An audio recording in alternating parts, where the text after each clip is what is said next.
Amen. Bien-aimés, ce soir, nous allons adresser les prisons dans lesquelles beaucoup se trouvent.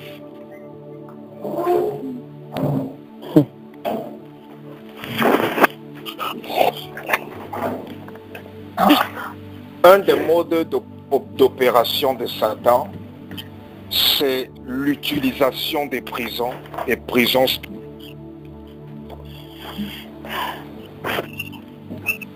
prisons spirituelles.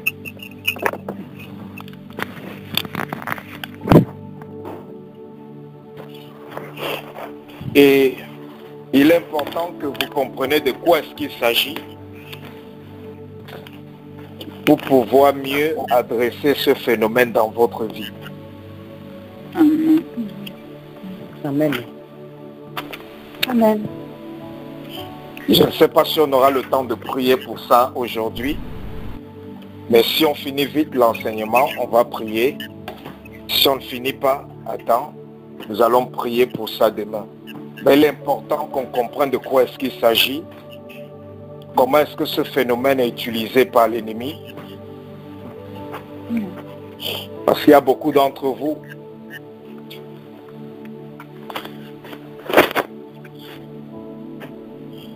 lorsqu'on vous délivrait, Dieu faisait savoir que vous êtes enfermés dans des prisons. Vous êtes enfermés dans des prisons.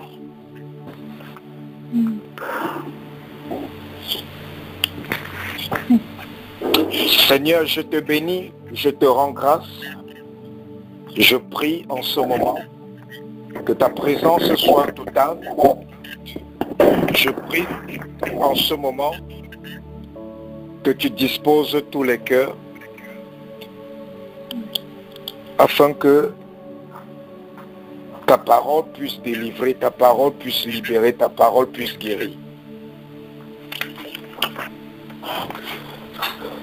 Père, je te prie que tous ceux qui sont prisonniers, qui sont captifs dans une prison spirituelle quelconque, qu'ils soient tous libérés au nom de Jésus-Christ. Amen. Quelle que soit la raison pour laquelle ces personnes se trouvent dans ces prisons, parce que ton sang nous a rachetés. J'aimerais que quelqu'un nous lise un verset biblique. Ouvre ta Bible dans Ésaïe 42. Quelqu'un pour nous lire le verset 22. C'est un peuple pillé et dépouillé. On les a tous enchaînés dans des trous, plongés dans des cachots. On les pille et personne ne les délivre. On les dépouille et personne ne leur donne de rendre ce qu'on leur a pris. Amen. Là. Amen. Vous pourrez lire Amen. ce qui vient avant le passage et ce qui vient après le passage. Amen. Ésaïe 42, verset 22. Et c'est un peuple pillé et dépouillé. Dieu ici est en train de parler de ses enfants.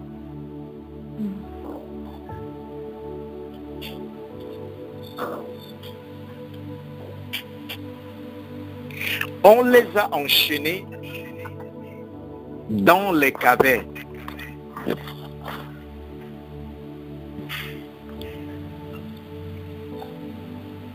Plongés dans les cachots.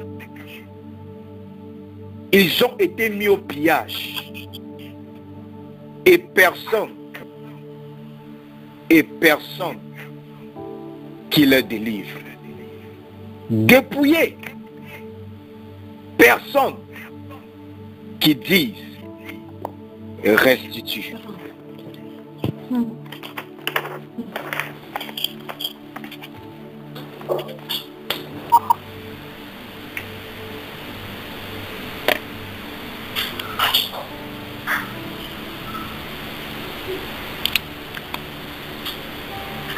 Dieu parle de ses enfants. Il parle de l'état de ses enfants, l'état spirituel de ses enfants. Il dit que ses enfants ont été pillés. Nous avons donné notre vie à Christ. Nous sommes co-héritiers. La Bible dit que nous sommes co-héritiers avec Christ. Tout l'héritage que Christ a, nous sommes supposés avoir la même quantité, la même portion, la même qualité.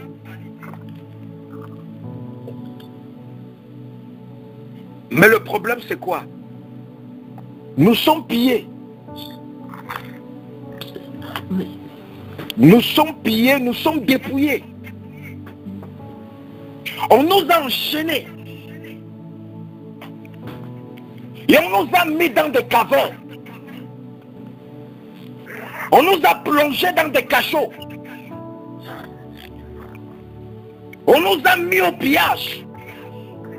Et il n'y a personne qui nous délivre. Il n'y a personne qui dise et restitue.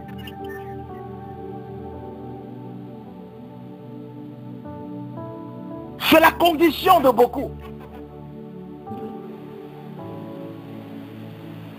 Spirituellement, tu es enchaîné.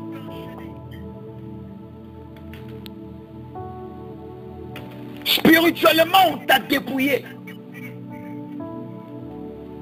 C'est pour ça que tu ne vois pas les promesses de Dieu se matérialiser ou se réaliser dans ta vie. C'est même un abus de langage de dire que tu ne vois pas les promesses de Dieu se réaliser. Parce que les promesses de Dieu se réalisent. Mais le problème, c'est que lorsque ces promesses se réalisent, on te dépouille de ces promesses. C'est pour ça que pendant que tu es stérile, quelqu'un est en train d'utiliser tes trompes ou ton utérus quelque part pour accoucher. Et tu vas dire que non, la bénédiction de Dieu ne se matérialise pas. Non, elle s'est matérialisée, mais tu as été dépouillé de ce qui t'appartient. C'est pour ça que tu es pauvre. Pendant que d'autres personnes sont en train de s'enivrer de tes grâces.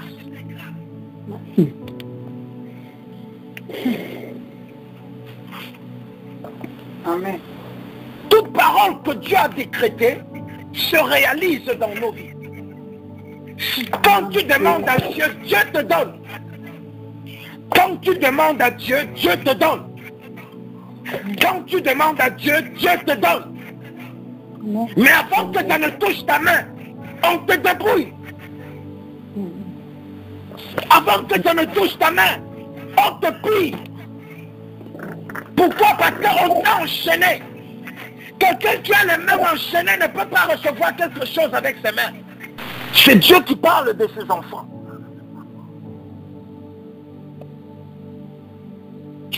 Et non seulement on t'a pillé, non seulement on a pillé ton mariage, on a pillé tes finances, on a pillé ta destinée, on a pillé ton appel, on a pillé ton ministère, on a pillé ta famille, on a pillé ta carrière, mais en dehors de ça, on t'a enchaîné et on t'a jeté dans une caverne spirituelle. On t'a plongé dans un cachot. On t'a plongé dans un cachot. C'est une tactique de Satan. C'est une tactique de Satan. Et une chose que vous allez constater,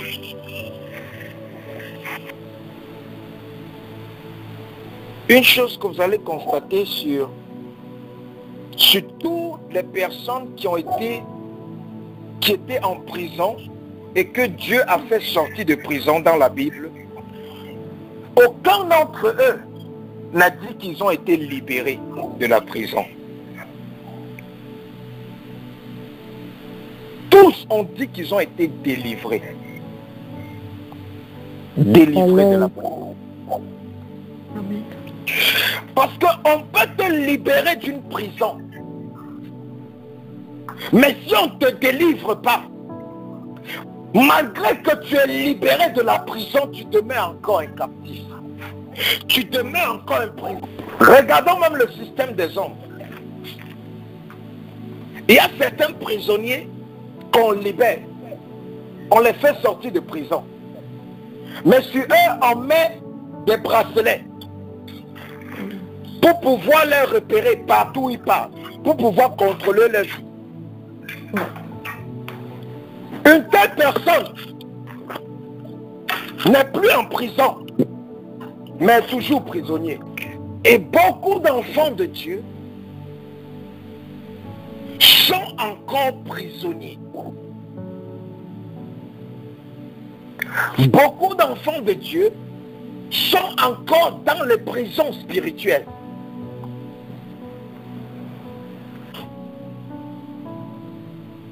Et certains enfants de Dieu sont sortis des prisons spirituelles, mais ils sont encore prisonniers.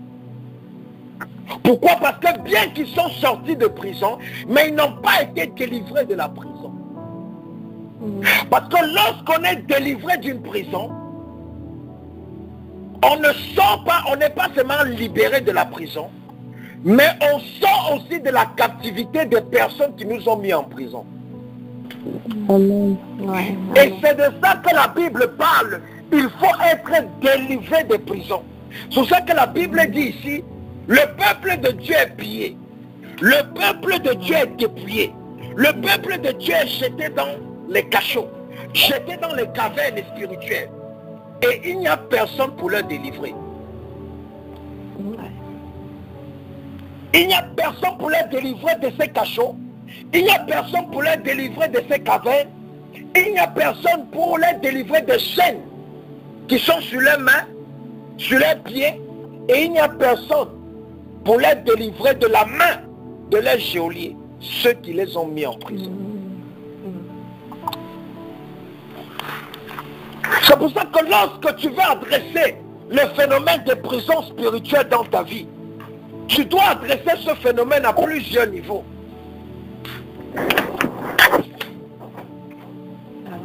Le premier niveau, c'est le niveau des personnes qui t'ont condamné pour que tu te retrouves dans cette prison. Le deuxième niveau, c'est le niveau des geôliers, les gardiens de prison, ceux qui ont été assignés pour veiller sur toi, pour se rassurer que tu ne sortes pas de prison. Et le troisième niveau, c'est maintenant de sortir de la prison dans laquelle tu étais enfermé. Pour que ta délivrance soit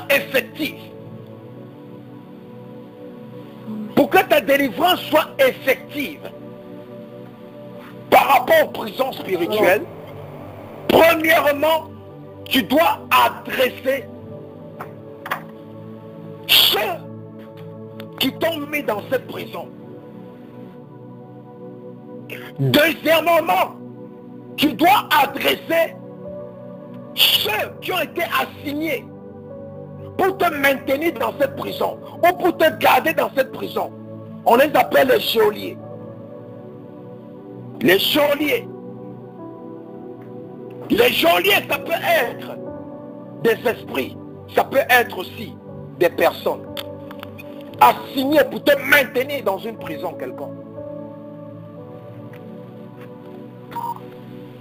Et la troisième étape, c'est de couper les chaînes. Les chaînes, avant de sortir de la prison. Parce que si tu sors de la prison, tu as encore les chaînes sur toi. Tu es comparable à ce prisonnier à qui on a dit, tu peux sortir de prison, mais on a mis un bracelet sur lui pour le suivre. On a mis un bracelet sur lui pour le contrôler. On a mis un bracelet sur lui pour savoir où il va, ce qu'il fait, où il mange, avec qui il est, où est-ce qu'il travaille, où est-ce qu'il habite, avec qui il veut se marier.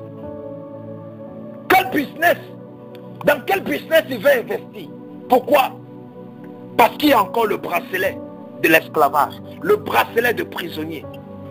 Et nous avons plusieurs exemples de personnes qui ont été emprisonnées dans la Bible.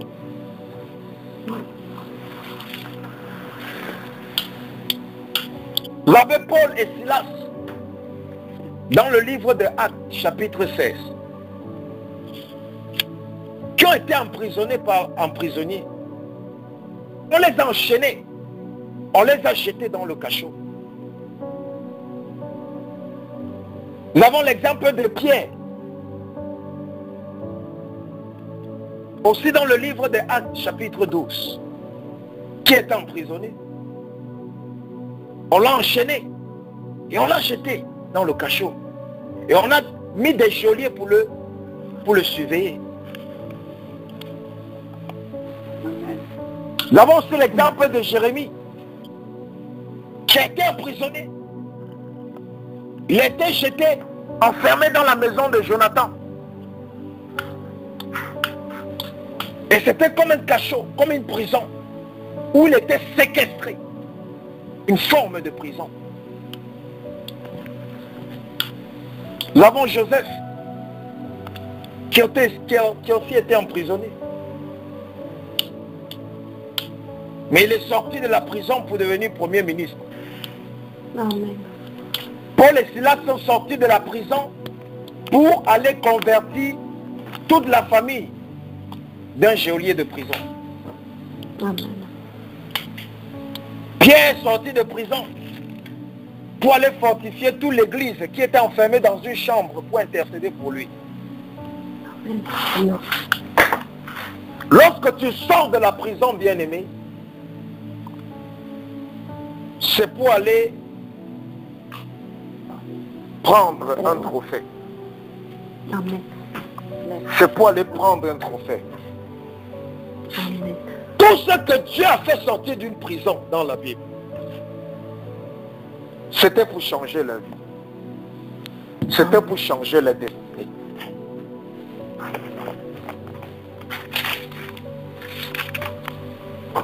Et beaucoup d'entre nous, nous avons des prisons. Certaines personnes, leurs prisons, ce sont des alliances.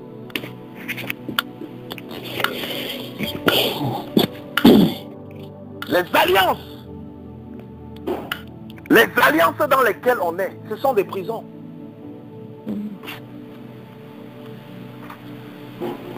Même le mariage est une prison. Alléluia. Amen. Le mariage est une prison. Mais c'est une bonne prison. Alléluia. Amen. Ça dépend. Parce que c'est la prison de Dieu. Le mariage est une prison, pourquoi? Parce que l'homme est lié à la femme est liée à l'homme. Tant qu'il n'y a pas la mort, ils doivent rester ensemble, selon Dieu. C'est une prison. Vrai ou faux? C'est une prison. Amen. Ce n'est pas une prison physique, mais c'est une prison spirituelle. Donc, les alliances qu'on a avec des gens, des alliances qu'on a avec des sociétés, des alliances qu'on a avec des clubs, des alliances qu'on a avec des associations, des alliances qu'on a avec des groupes, des alliances qu'on a avec des tribus, des alliances qu'on a avec certaines personnes de certaines localités. Ce sont des formes de... Les traditions sont aussi des prisons.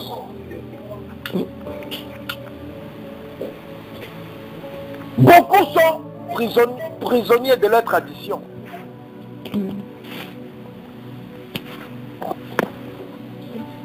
C'est pour ça qu'ils vivent comme des religieux. Ils n'arrivent pas à faire ce que la parole de Dieu demande. Parce que selon les traditions, c'est anormal de se comporter comme ça. Selon les traditions, c'est inconcevable d'agir de la sorte. On veut tellement honorer la tradition, tellement honorer nos tribus, tellement honorer nos familles. On veut tellement honorer les parents.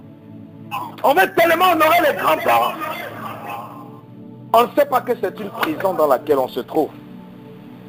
Et Dieu ne pourra jamais faire avec toi ce qu'il veut faire tant que tu es encore prisonnier. Tant que tu es encore prisonnier, Dieu ne pourra jamais faire ce qu'il veut faire avec toi. Parce que Dieu ne partage pas sa gloire avec qui que ce soit.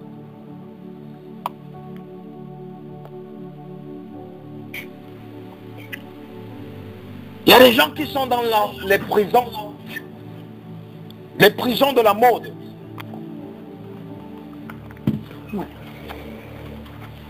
Tu aimes tellement être à la mode.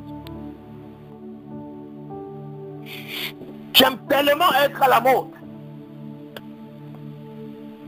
D'autres sont dans les prisons de l'habillement. Tu es prisonnier à un style d'habillement. Tant que tu ne t'habilles pas de cette manière, tu n'as pas la paix dans ton cœur. D'autres personnes sont prisonniers de la peur. On a peur d'échouer. On a peur d'échouer. On a peur de mourir.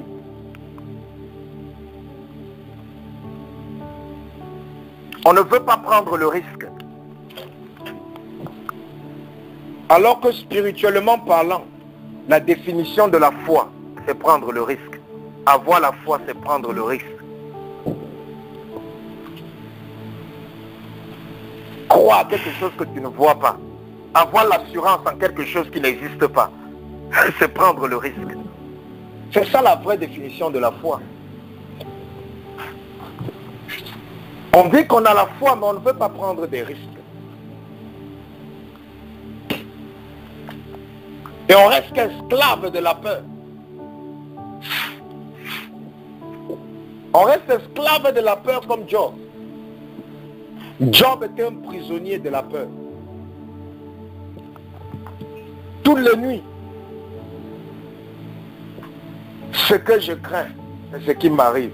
Ce que je redoute, c'est ce qui se passe dans ma vie. Voilà toute la vie de Job. Il avait tellement peur. La Bible dit que Job avait tellement peur qu'il partait même faire les sacrifices chaque semaine pour les péchés que ses enfants n'ont pas commis.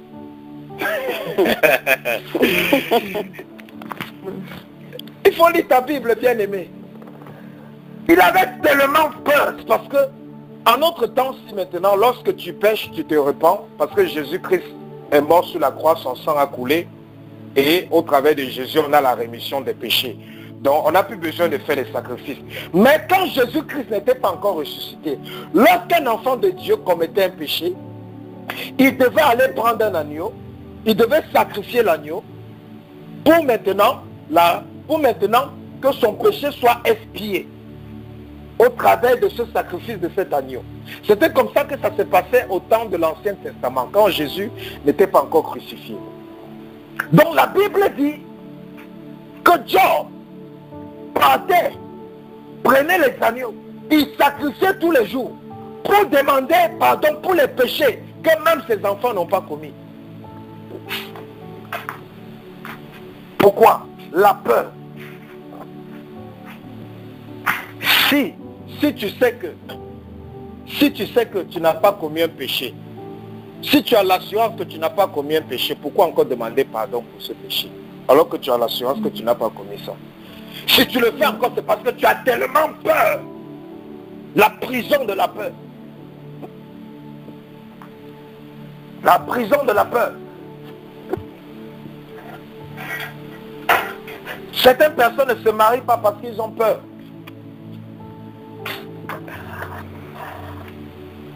Alors, je n'ai pas de travail. Comment je vais aller me marier? Continue à attendre le travail. Pendant que Dieu, lui, il a prévu que c'est après ton mariage que tu auras le travail. Toi, tu dis que c'est quand tu auras le travail que tu vas te marier. Et c'est comme ça que tu vas attendre jusqu'à les cheveux vont devenir blancs.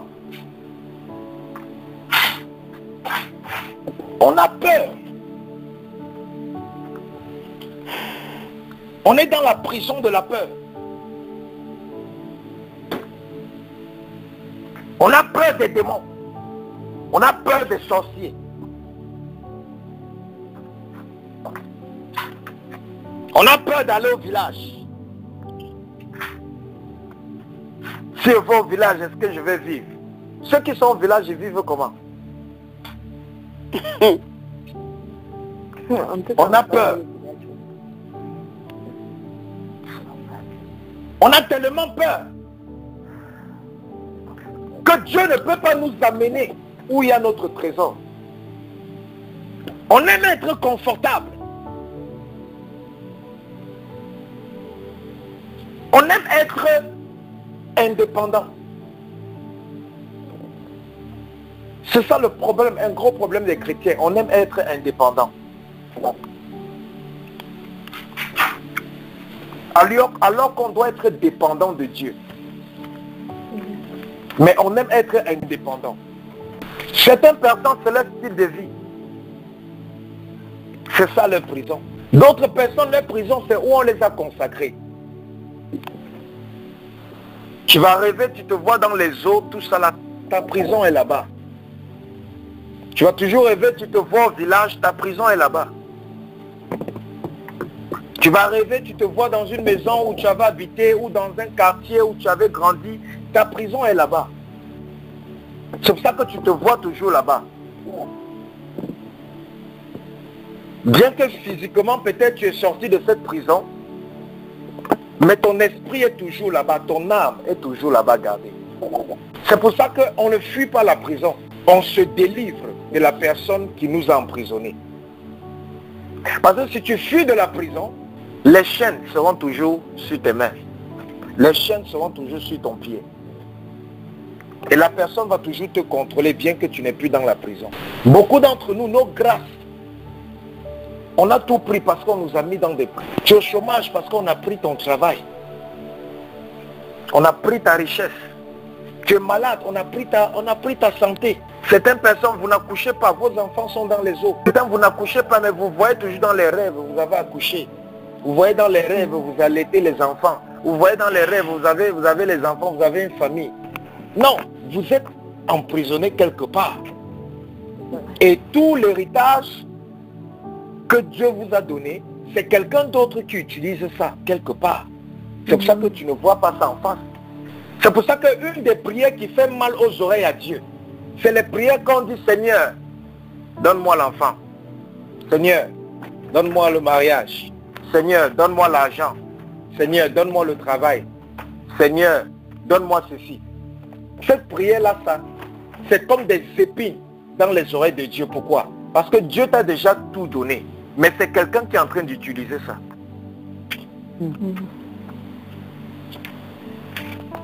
C'est pour ça que c'est plutôt toi qui dois aller récupérer ce que Dieu t'a donné et qui est entre les mains de quelqu'un.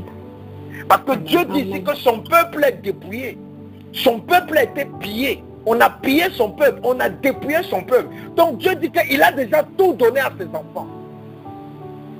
Dès le moment que une personne accepte Jésus-Christ comme Seigneur, comme Sauveur personnel, dès qu'une personne reçoit Jésus et que la personne est vraiment convertie, tout ce que la personne a besoin, la personne reçoit ça instantanément. Amen. Amen. Même la délivrance, même la guérison. Mais le problème maintenant, c'est quoi? Le problème maintenant, c'est quoi? C'est que... Parce que tu dois connaître que le salut, Jésus-Christ est venu pour nous sauver. Il nous a apporté le salut. Dans le salut, il y a la guérison dedans. Il y a la délivrance dedans. Il y a le mariage. Si tu veux les enfants, il y a ça dedans. Si tu veux une carrière professionnelle, il y a ça dedans. Tout ce que tu as besoin, c'est dans le salut. Donc lorsque tu reçois le salut, lorsque tu reçois Jésus dans ta vie, tu reçois tout ce que tu as besoin. Bien que tu as reçu le salut et que tu es malade, tu n'es pas guéri. Pourquoi? Ce n'est pas parce que Dieu ne t'a pas guéri. Tu n'es pas guéri, ce n'est pas parce que Dieu ne t'a pas donné la guérison. Mais tu n'es pas guéri parce que quelqu'un est en train d'utiliser ta santé quelque part. Quelqu'un est en train d'utiliser, quelqu'un t'a dépouillé. Quelqu'un t'a dépouillé de ta santé. Quelqu'un t'a pillé de ta santé. Et c'est en train d'être utilisé ailleurs. Parce qu'on devait savoir une chose. La Bible appelle Satan le voleur. La Bible dit qu'il vient pour voler. Il vient pour voler. Il vient pour voler. La Bible dit que Satan vient pour voler. C'est un voleur. Regardez tout ce que Satan donne à ses agents ou à ceux qui le servent. Satan ne peut rien créer. Satan n'a rien créé. Satan ne peut rien créer. Tout ce que Satan donne à ses alcooliques, c'est ce qu'il vole dans sa vie. Puisqu'il n'a pas la capacité de créer, l'argent que Satan donne aux satanistes là, vous pensez que Satan produit l'argent là? Non, il ne produit pas ça. C'est ton argent qu'il prend. Toi qui n'es pas délivré. Toi qui n'es pas délivré de lui. Toi qui n'es pas délivré de la prison. C'est ton argent qu'il prend pour aller donner à ses alcooliques. Vous allez voir les marabouts, les charlatans. Jusqu'à l'âge de 100 ans, ils sont toujours en vie. Pendant que les chrétiens meurent à 70 ans. Les chrétiens meurent à 80 ans. Vous allez voir les sorciers là. Ils vivent jusqu'à 100 ans, 150 ans. Pourquoi? La vie, le souffle de vie que Dieu a donné à quelqu'un, Satan prend ça, il les donne pour qu'il continue à travailler pour eux.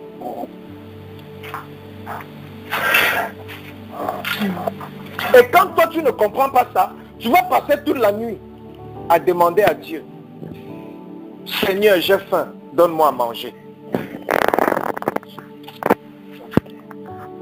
Seigneur, j'ai faim, donne-moi à manger.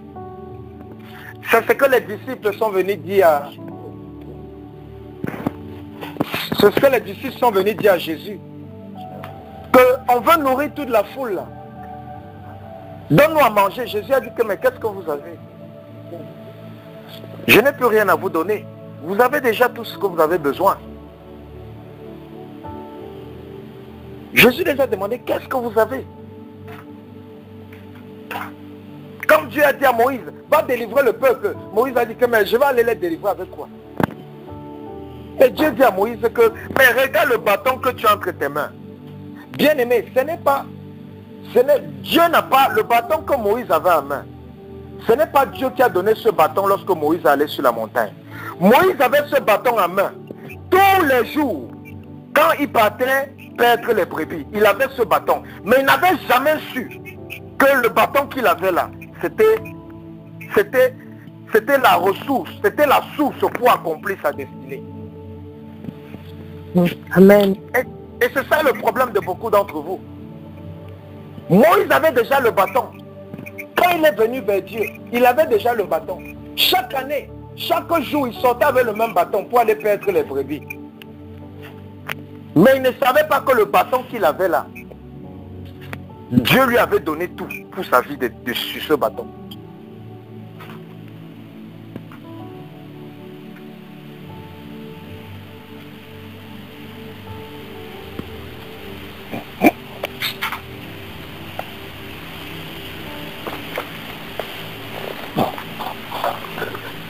Quand tu sais qu'il est écrit dans la parole de Dieu que j'ai déjà tout reçu, si je sais qu'il est écrit dans la parole de Dieu que j'ai déjà tout reçu,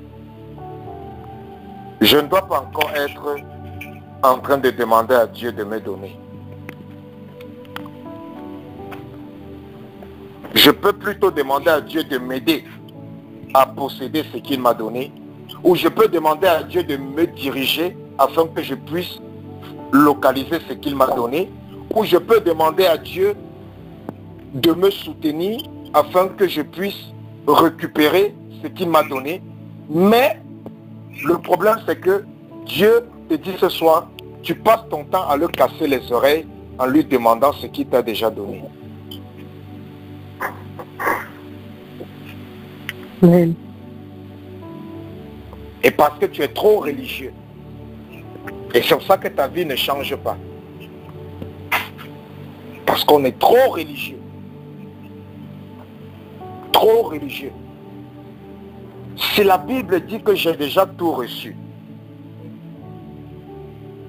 j'ai déjà tout reçu au travers de Jésus-Christ que j'ai reçu dans ma vie. Ça veut dire qu'il est question maintenant de combattre pour récupérer ce qu'on m'a pillé, pour récupérer ce qu'on m'a volé, pour récupérer ce qu'on a détourné dans ma vie. Amen. Et le problème maintenant c'est quoi? Le problème c'est que quelqu'un qui est prisonnier ne peut pas aller combattre pour récupérer ses possessions.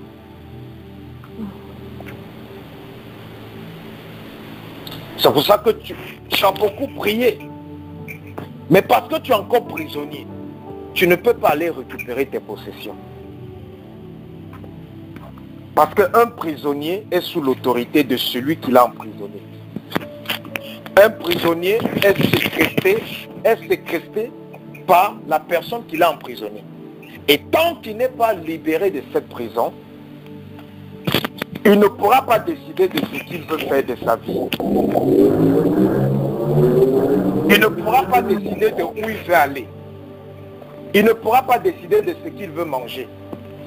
C'est la personne qui l'a emprisonné qui va décider tout de sa vie.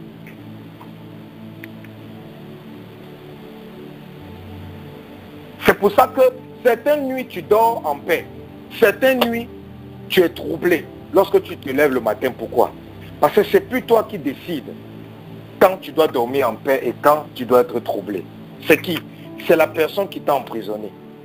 C'est pour ça qu'il a la capacité de venir troubler ton sommeil le jour qu'il veut et de te laisser dormir en paix le jour qu'il veut. Le jour qu'il veut.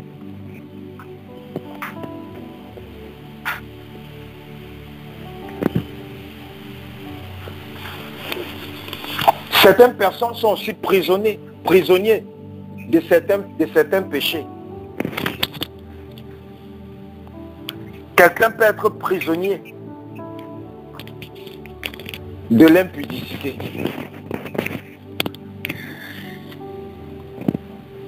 Tant qu'il ne commet pas l'impudicité, il n'est pas satisfait, il n'est pas tranquille, il ne peut pas s'asseoir. Quelqu'un peut être prisonnier de la pornographie, prisonnier de la masturbation. Tant qu'il ne voit pas ça, tant qu'il ne fait pas ça, il n'est pas tranquille. Ça veut dire quoi? La personne est prisonnière de ça. La personne est prisonnière de ça. La personne est contrôlée par ça.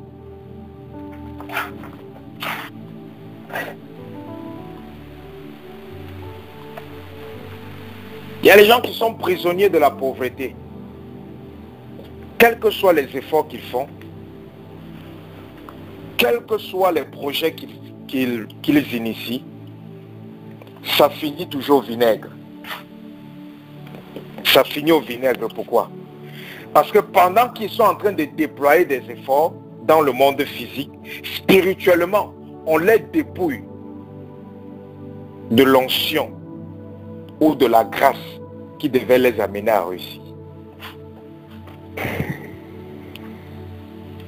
On les dépouille de ça.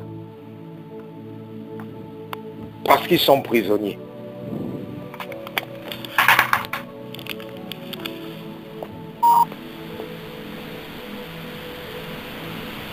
À chaque fois que Satan voulait détruire un serviteur de Dieu dans la Bible, il amenait toujours des gens à incarcérer ces serviteurs de Dieu, à le mettre en prison.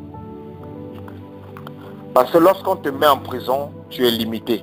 Quelqu'un qui est en prison est limité. Quelqu'un qui est en prison, il va se coucher quand le geôlier lui demande d'aller se coucher. Il va manger quand le geôlier lui demande d'aller manger. Il se lave quand on lui demande d'aller se laver.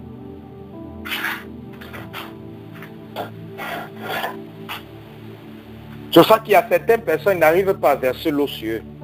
Ils versent l'eau sur leur corps, c'est comme l'acide. Ils sont dans la prison de la saleté. Vous voyez la maison des gens, toujours sale, toujours sale. Leur chambre, toujours sale. C'est une prison. C'est la sorcellerie, la saleté, c'est la sorcellerie. Une des manifestations de la sorcellerie, c'est la saleté. Quand quelqu'un est trop sale, c'est parce qu'il y a une activité, de la sorcellerie dans la vie de la personne. Exactement. Donc ça, même quand tu vois les toits d'araignée là, c'est la saleté. Vous voyez les gens qui encombrent les choses. Ils encombrent les choses. Ils n'utilisent même pas les choses là. Mais c'est encombré. La maison encombrée, ils encombrent. C'est un esprit. Ils ne font rien avec, mais ils encombrent. Au point où même eux-mêmes, ils n'ont même pas l'espace pour eux. Mais ils encombrent. C'est un esprit. Ils sont dans une prison. Prison.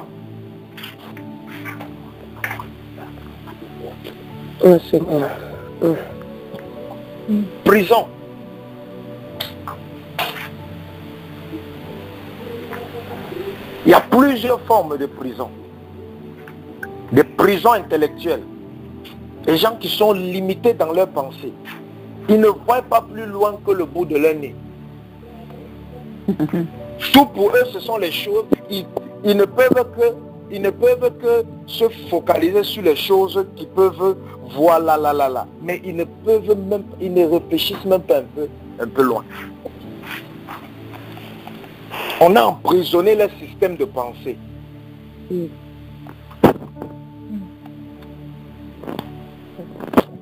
Mais il y a beaucoup de personnes qu'on délivre et leur cerveau n'est même pas avec eux.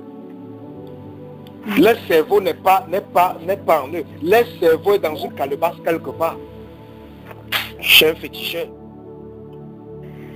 La personne va dire, mais j'ai étudié, j'arrive le jour de l'examen. C'est comme si je n'ai rien étudié. Non, ton cerveau n'est pas dans ta tête. C'est dans une marmite quelque part. Dès qu'on tourne la marmite là, tout ce que tu as étudié la nuit, tout ce que tu as étudié pendant tout le trimestre, lorsque tu arrives devant l'épreuve, ton cerveau est vide.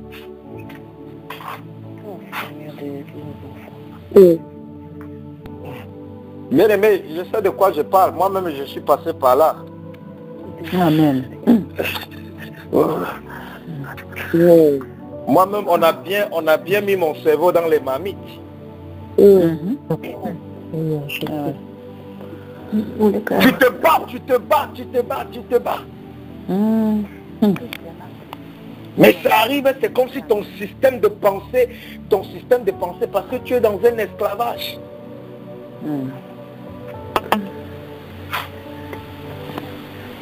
Tu es dans quelqu'un en train d'utiliser, je vais vous donner même un bon exemple. Ça, c'était à mon lieu de service.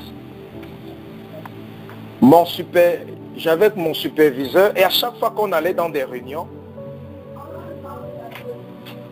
lorsqu'on prenait les notes, pendant qu'on est en train de communiquer, on prend les notes par rapport aux demandes des clients et tout. Et ce qui était bizarre, c'est que pendant que je suis en train d'écrire une phrase que je viens d'écouter, ou une demande que je viens d'écouter, je n'arrive même pas à finir la phrase, j'ai déjà oublié. Et ce système m'a dérangé pendant bien longtemps. Et c'est dans la prière que Dieu me dit que bon, maintenant, il me dit, premièrement, ton chef d'équipe, c'est une sorcière. Je dis quoi? Ton superviseur, c'est un sorcier. Ton directeur, c'est un sorcier.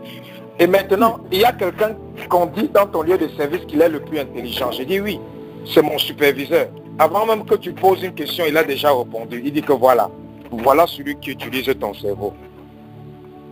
C'est pour ça que pendant la réunion, ce n'est que lui qui peut répondre les questions aux clients parce qu'il a déjà neutralisé le cerveau de tout le monde. Il a déjà pris tout ce que les autres ont dans leur cerveau et il utilise ça. Et Dieu m'a dit, ne mange plus au travail. Même si on donne les nourritures là-bas, ne mange plus. Ne mange plus. Donc bien aimé, cette affaire, ce ne sont pas les amusements. C'est vrai, c'est vrai. Tu penses que tu n'as pas de potentiel. Tu vois les gens faire des grandes choses. Tu te dis que mais comment ils ont pu faire ça? Tu ne sais pas qu'il a utilisé ce qu'il y avait en toi pour faire ce qu'il est en train de faire. Tu ne sais pas que ce que la personne est en train de faire devant toi, c'est ce que toi tu étais supposé faire, selon le plan de Dieu. Mais on t'a dépouillé spirituellement. On t'a pillé spirituellement. Et si tu n'es pas conscient de ces choses, tu seras esclave.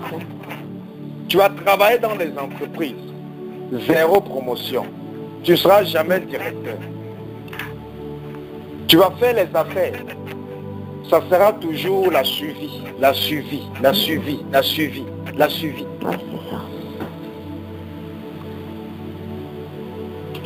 Ça sera toujours la suivi, la suivi. Il y a des marabouts. Il y a des marabouts qui ont dit, des anciens marabouts qui se sont repentis, qui ont dit, quand une femme venait le consulter, si la femme là lui dit, j'ai un problème de diabète, j'ai besoin de guérison, il part, il invoque les démons, et il parle maintenant aux démons du diabète qui sont dans le corps de la femme là. Ils disent aux démons du diabète là que, ok, on s'arrange, vous sortez de son corps, et moi je prends son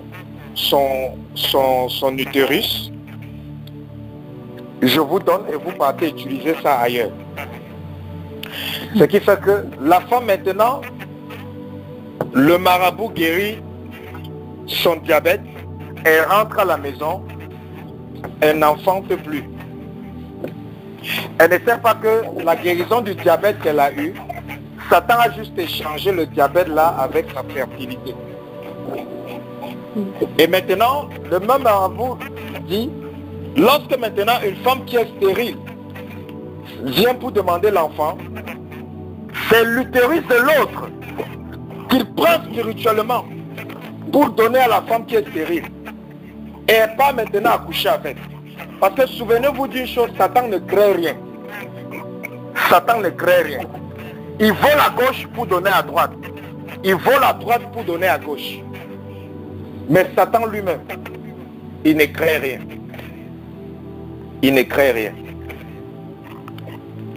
Ce qui fait que maintenant, toi, tu n'as jamais accouché ou tu n'arrives pas à accoucher, mais dans les rêves, tu te vois avec des enfants. Dans les rêves, tu vois comme si tu es enfanté, ou bien tu vois ta poitrine commence à gonfler comme une femme qui est en train d'allaiter. Pourquoi? Parce que spirituellement, on est en train d'utiliser tes organes reproducteurs quelque part pour donner naissance à des enfants réels qui sont en train de vivre dans le monde physique dans lequel tu vis.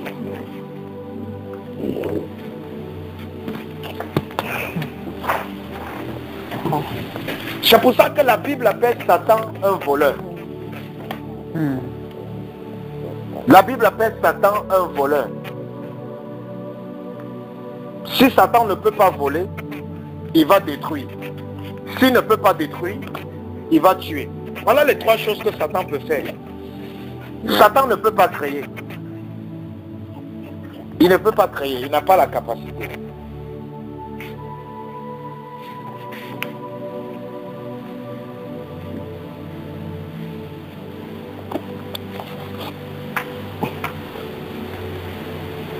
C'est pour ça que pendant que nous allons prier pour adresser les prisons dans nos vies, nous allons récupérer tout ce qu'on nous a volé. Amen. Au nom de Jésus. Tu vas récupérer tout ce qu'on a pillé dans ta vie. Tu vas récupérer tout ce dont on t'a dépouillé. Parce que Dieu t'a dit ce soir que le jour où tu lui as donné ta vie, il t'a tout donné dans le salut. Il t'a tout donné. Et que tous les jours tu es en train de lui demander ce qu'il t'a déjà donné. Au lieu de lui demander qu'est-ce qui ne va pas. Qui a détourné ma guérison? Qui a détourné mon mariage? Qui a détourné mes enfants? Qui a détourné ma carrière? Qui a détourné mes finances? Qui a détourné ma destinée? Qui a détourné mon mari? Qui a détourné ma femme? Voilà la prière que tu dois faire devant Dieu. Tu ne dois plus être là en train de demander. Tu demandes encore quoi? Tu demandes encore quoi à Dieu? Tu demandes encore quoi à Dieu? Tu peux demander à Dieu sa présence. Tu peux demander à Dieu le Saint-Esprit. Tu peux demander à Dieu l'onction. Tu peux demander à Dieu qu'il t'aide à devenir comme il veut que tu sois. Mais tu ne dois plus être là en train de demander l'héritage à Dieu.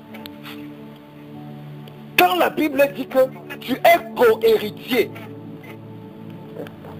avec Jésus, Jésus avait déjà tout reçu. Donc si la Bible dit que tu es, la Bible n'a pas dit que tu vas être co-héritier. La Bible n'a pas dit que tu seras co-héritier. La Bible dit que tu es co-héritier. Je suis co-héritier avec Jésus. Ce que Jésus a, j'ai ça en moi. Et c'est pour ça que Jésus a dit dans Jean 14, si je crois en lui, je ferai ce qu'il a fait et au-delà de ce qu'il a fait. Parce que Jésus savait que ce qu'il a, j'ai ça aussi. Amen. Amen. Jésus n'a jamais prié pour demander à Dieu l'argent. Lorsque Jésus arrivait au péage, il n'y avait pas l'argent. Qu'est-ce que Jésus a fait?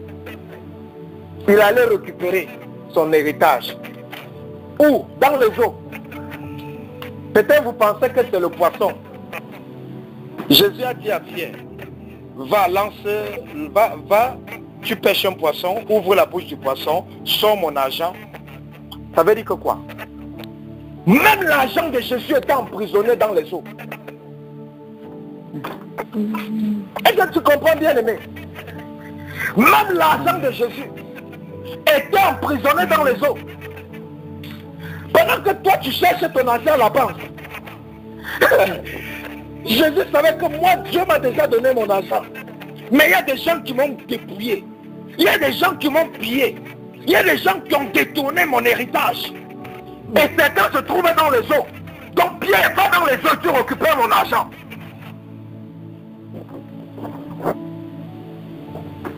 Pendant que tu pleures derrière la banque pour avoir ton argent est dans les eaux, dans le ventre des poissons, dans le ventre des Mami Wata, dans le ventre des sorciers de ta famille.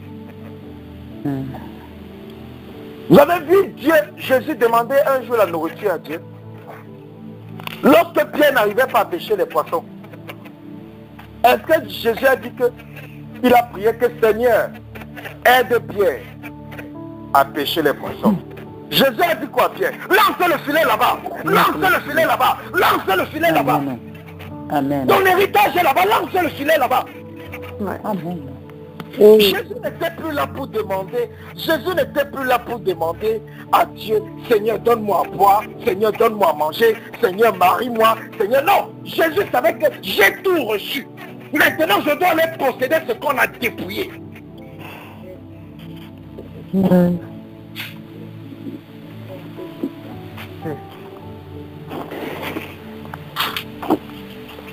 On prie mal.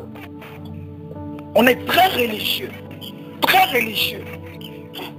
On est toujours là, Seigneur, donne-moi, Seigneur, donne-moi, Seigneur, donne-moi, Seigneur, donne-moi. Tu es en train de mettre le coton dans son tympan parce que tu le casses les oreilles. Il t'a déjà donné. Tu es là, donne-moi, donne-moi, donne-moi.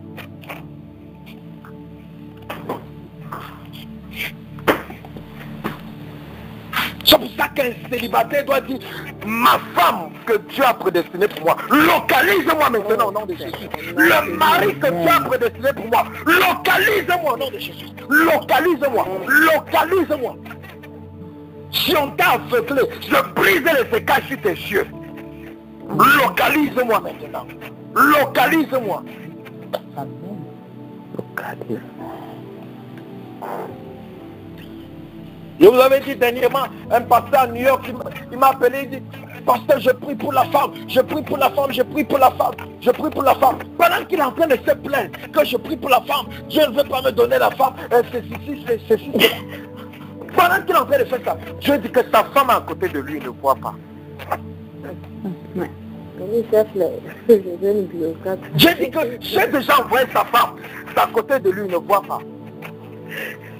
Brusquement, aide-le pour qu'il laisse les préférences qu'il a dans son cœur, qu'il laisse ce qu'il aveugle là, pour qu'il puisse voir ce que j'ai mis devant lui. Sa femme à côté de lui ne voit pas. Mais vous voyez le serviteur de Dieu, il est troublé, il prie, il jeûne, il est là, alors que ce qu'il demande est déjà devant sa face.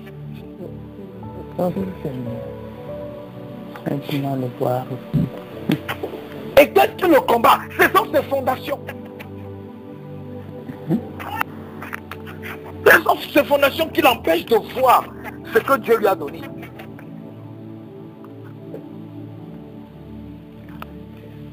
Même la Bible dit que vous avez été bénis de toutes sortes de bénédictions spirituelles. Mais tu veux encore quelle bénédiction? Tu veux encore, non bien aimé, tu veux encore quelle bénédiction? Il est écrit dans la Bible, mot par mot, vous avez été bénis de toutes sortes, de toutes sortes, de toutes sortes, de toutes sortes de bénédictions spirituelles. Qu'est-ce que tu demandes encore à Dieu? Vraiment, franchement, qu'est-ce que tu demandes encore à Dieu? Pendant qu'on joue avec ton avenir, pendant que Satan mange tes richesses, qu'est-ce que tu es encore en train de demander à Dieu? Tu demandes ce que tu as déjà reçu. Change ta manière de prier. Change ta manière de prier. Commence à prier comme Jésus. Il avait besoin de l'argent pour payer les taxes, pour payer le passage. Il a dit, Pierre, attrape le poisson, ouvre la bouche, retire mon argent là-bas.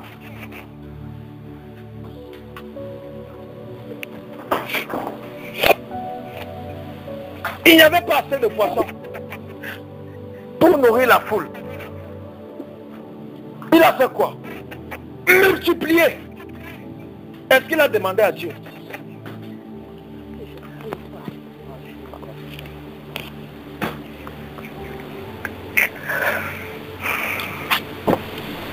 Je sais que demain nous allons prier pour récupérer ce qu'on nous a volé. Je ne sais pas ce que Satan t'a volé, mais demain si tu es déterminé, tu vas récupérer.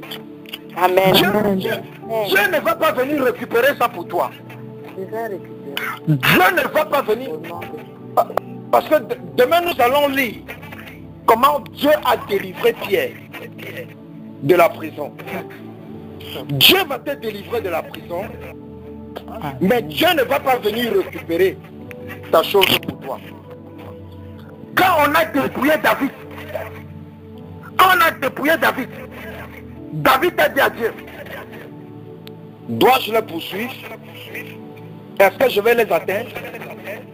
Dieu a dit, lève-toi, poursuis, atteins-les et récupère tout ce qui t'ont volé. Donc bien aimé, Dieu ne va pas venir récupérer pour toi. Il va te délivrer de la prison demain. Mais toi-même tu vas te lever pour récupérer. Amen. Toi-même tu vas te lever pour récupérer.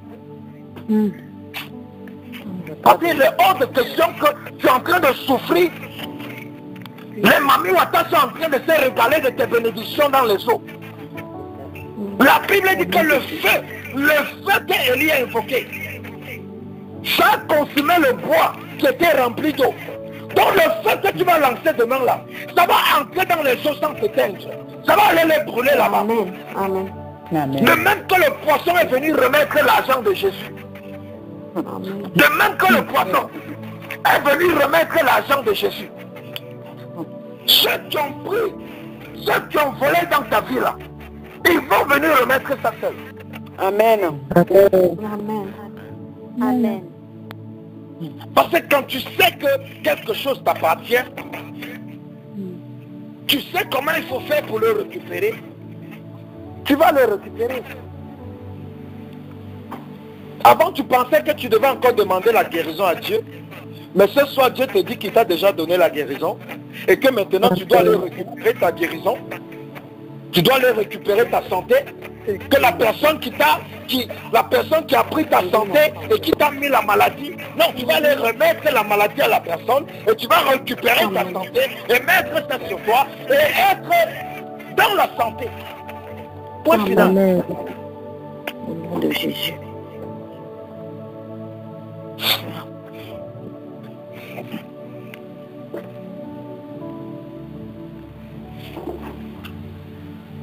Nous avons tout reçu. Par Jésus-Christ. Nous avons tout reçu.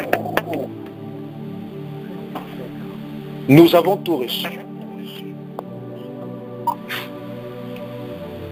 Nous avons tout reçu. Amen. Et Dieu te dit, Amen. et Dieu te dit quelque chose maintenant.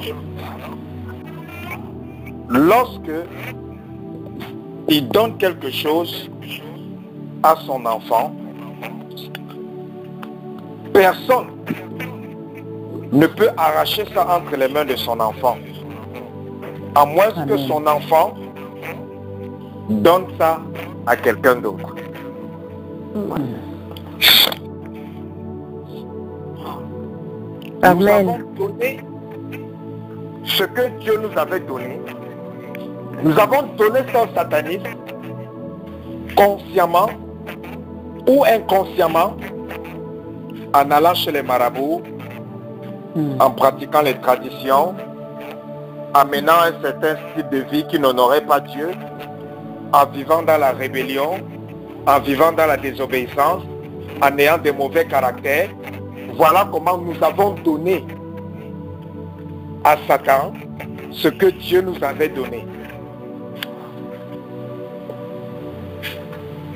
Ça te fait comprendre que pour récupérer et pour maintenir ce que Dieu t'a donné, tu dois marcher comme Dieu veut que tu marches. Amen. Alléluia. Amen. Amen. Tu dois garder ses commandements. C'est facile de récupérer. Mais pour maintenir ce que tu as récupéré, il faut marcher comme Dieu veut. Parce que dès le moment où tu commences à faire ce que Dieu ne veut pas que tu fasses, spirituellement, tu es en train de donner ton héritage à Satan. Tu es en train de donner ton héritage à Satan. Tu es en train de donner ton héritage à Satan.